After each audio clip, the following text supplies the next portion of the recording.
This is by far the most popular question that we get. How do property management fees and pricing, how does it work? How does it all work?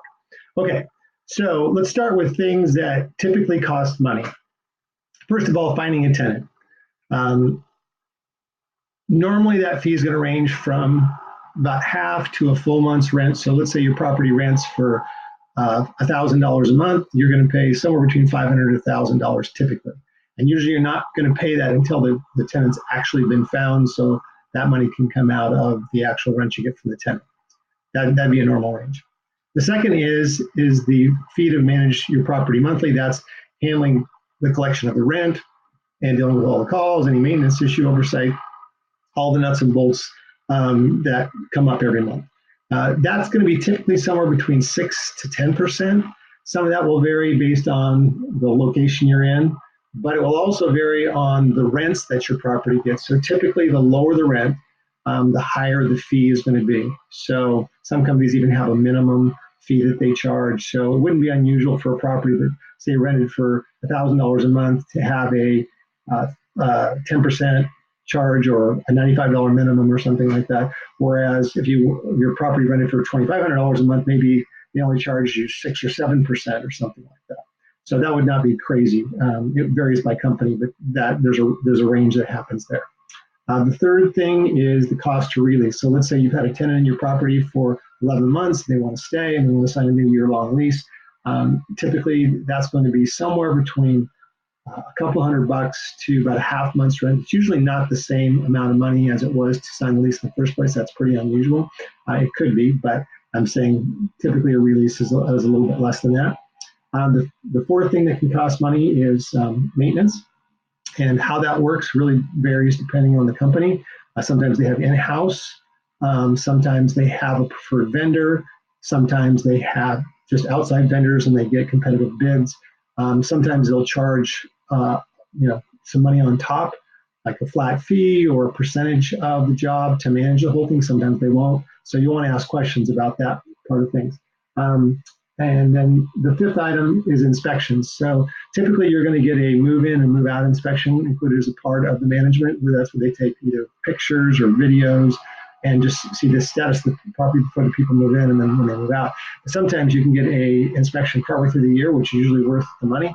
It typically costs between 50 and $100, and it's worth it just to see how the tenants are treating the property, and I would recommend it. Okay, guarantees. You may wonder why I'm bringing this up under pricing, but property management is one of those things, it's a service. And so you really can't know how it's going until you've actually signed on the dotted line and you're committed. So the question is let's say you invested this money, you paid money to get a tenant or have it managed every month and it's not working out. Like, what are your options? You've got money invested. And that's definitely a part of pricing as far as I'm concerned. So one is some companies will have a money back guarantee. I've seen them 1 month, 2 month, 3 month. Any longer, that would be pretty unusual and pretty good. And so that it doesn't involve the lease up fee. So the price you pay, the half to a full month's rent to get a tenant, that's usually not included. So it's usually just the monthly management fee. So let's say it was month 3 and you decided, this isn't working for me. A company that had a money back guarantee might give you those 3 months of management. So let's say it was $100 a month for management, you get 100 times 3 or $300 back. That's one thing. Another is a cancellation guarantee. Happy customer guarantee. There's a lot of different names for it, but the idea is that let's say you get 5 months into your agreement and you're unhappy with how the process is going, you want to get out. Well, a lot of property management companies are going to charge you a cancellation fee, and you can't just like stop the agreement. So a cancellation guarantee allows you to just walk, and so you want to ask about that because obviously it makes a pretty big difference, especially if you're unhappy. And the final guarantee that's one to look for in this category is a tenant replacement guarantee. So let's say you get 7 months into an agreement and your tenant's a flake. Everybody did the best they could, but this person stopped paying us. They have to be evicted. So then what happens? Somebody who has a tenant replacement guarantee will get you a new tenant for no charge. I've seen those from 6 to 12 months, somewhere in that range. A tenant guarantee that's under 3 months is not really worth that much because most tenants are still paying at that point. So look for something between 6 and 12 months if they have something like that. The final point I want to make is cheap versus fair pricing. I'm a little biased. I've been involved in real estate now for about 30 years. And while everybody should expect fair pricing, cheap pricing, let's put it this way, what your mom or your grandma told you is true, that you get what you pay for. And so if somebody's really cheap, then they have an incentive to not pay attention to your property after you've signed on the dotted line, because they've got to go out and make some more money. And where somebody who charges a little bit more, maybe they can pay a little more careful attention to your property.